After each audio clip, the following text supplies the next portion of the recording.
Hello बच्चों, आज हम साइंस का तीसरा पार्ट पढ़ने जा रहे हैं। पहले पार्ट और दूसरे पार्ट की स्टडी हम पहले ही कर चुके हैं। तो तीसरा पार्ट जो है बहुत ही इंपॉर्टेंट है और इसके जो क्वेश्चंस हैं बहुत ही ज़्यादा इंपॉर्टेंट हैं। एग्जाम की दृष्टिकोण से ये बहुत ही अच्छा लेक्चर होने वाला है, तो इसे आप मिस ना करें और इसे जरूर पढ़ें, ठीक है। तो क्वेश्चन नंबर 25 से स्टार्ट करते हैं। क्वेश्चन नंबर 25 में दिया गया है, सरल यांत्रिक लाभ वाले लीवर में होता है। तो ए पार्ट में दिया गया है भार और प्रयास के बीच फलक्रम होता है। बी पार्ट में दिया गया है प्रयास और फलक्रम के बीच भार होता है। सी पार्ट में दिया गया है फलक्रम और भार के बीच प्रयास। डी पार्ट में दिया गया है कोई नहीं। मैं आपको 1 मिनट का टाइम देता हूं, जल्दी से सोच के बताइएगा कि आंसर कौन सा हो जाएगा। चलिए, आपने सोच लिया होगा। क्वेश्चन में जो दिया गया है उसका आंसर हो जाएगा बी पार्ट, प्रयास और फलक्रम के बीच भार होता है। चलिए नेक्स्ट क्वेश्चन की ओर बढ़ते हैं, जो कि बहुत ही शानदार और बहुत ही उम्दा अच्छा क्वेश्चन है। जब लिफ्ट ऊपर की ओर जाती है, लिफ्ट कहां जा रही है? ऊपर की ओर, तो आदमी का भार वास्तविक भार से कम होता है, क्योंकि ए पार्ट में दिया गया है उसका त्वरण ऊपर की ओर होता है। बी पार्ट में दिया गया है उसका त्वरण नीचे की ओर होता है।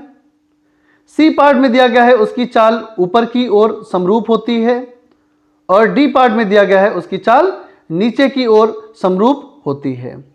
तो आंसर हमारा हो जाएगा सी पार्ट, उसकी चाल ऊपर की ओर समरूप होती है। चलिए अगले क्वेश्चन की ओर बढ़ते हैं। अगले क्वेश्चन में क्या दिया गया है? क्वेश्चन नंबर 27 में दिया गया है, निम्न में कौन से रंग का तरंगदैर्घ्य सबसे अधिक होता है? तो तरंगदैर्घ्य पूछा गया है किसका सबसे ज्यादा मैक्सिमम होगा।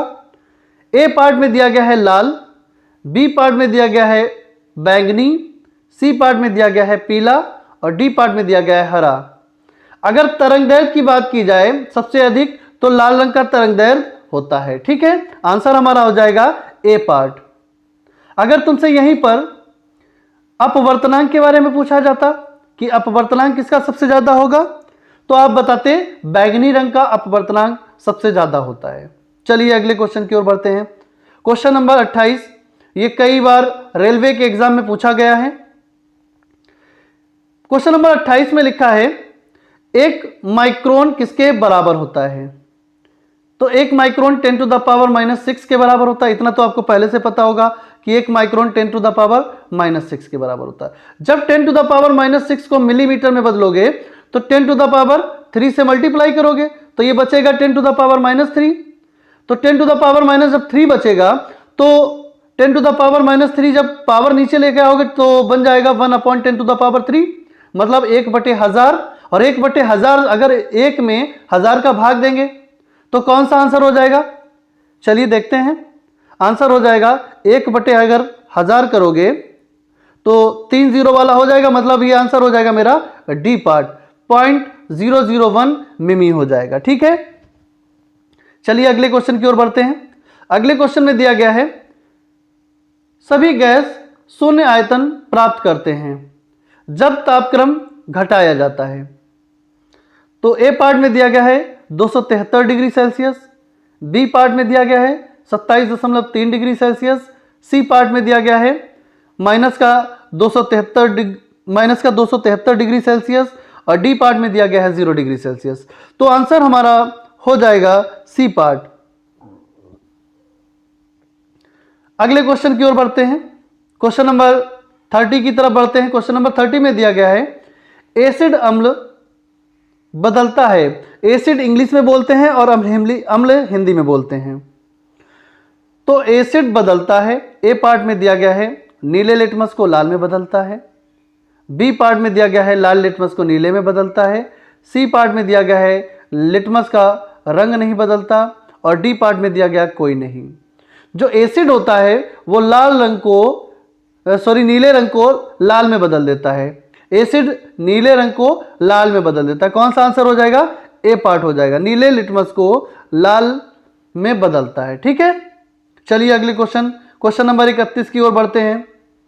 ये कई बार एग्जाम में आया हुआ है, रेलवे के और एनटीपीसी के एग्जाम में।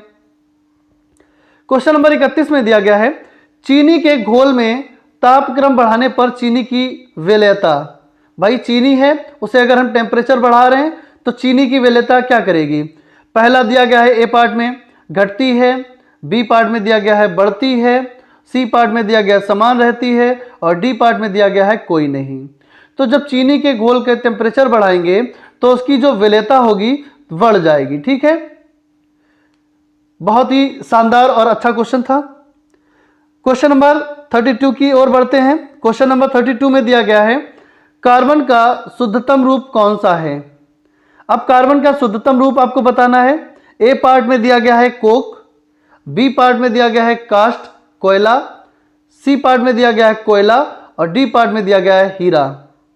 तो क्वेश्चन नंबर 32 का आंसर हो जाएगा हीरा। कार्बन का शुद्धतम रूप हीरा कहलाता है। क्वेश्चन नंबर 33 की तरफ बढ़ते हैं। क्वेश्चन नंबर 33 में दिया गया है, निम्नांकित में कौन सा तत्व कार्बनिक यौगिक में मौजूद रहता है।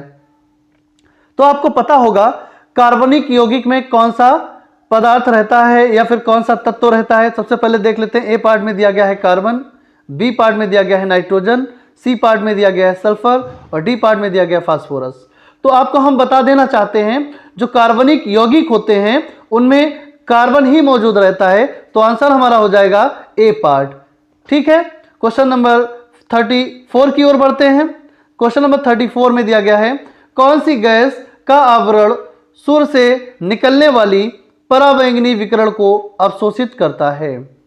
ए पार्ट में दिया गया है ओजोन, बी पार्ट में दिया गया है ऑक्सीजन और सी पार्ट में दिया गया है कार्बन डाइऑक्साइड और डी पार्ट में दिया गया है नाइट्रोजन।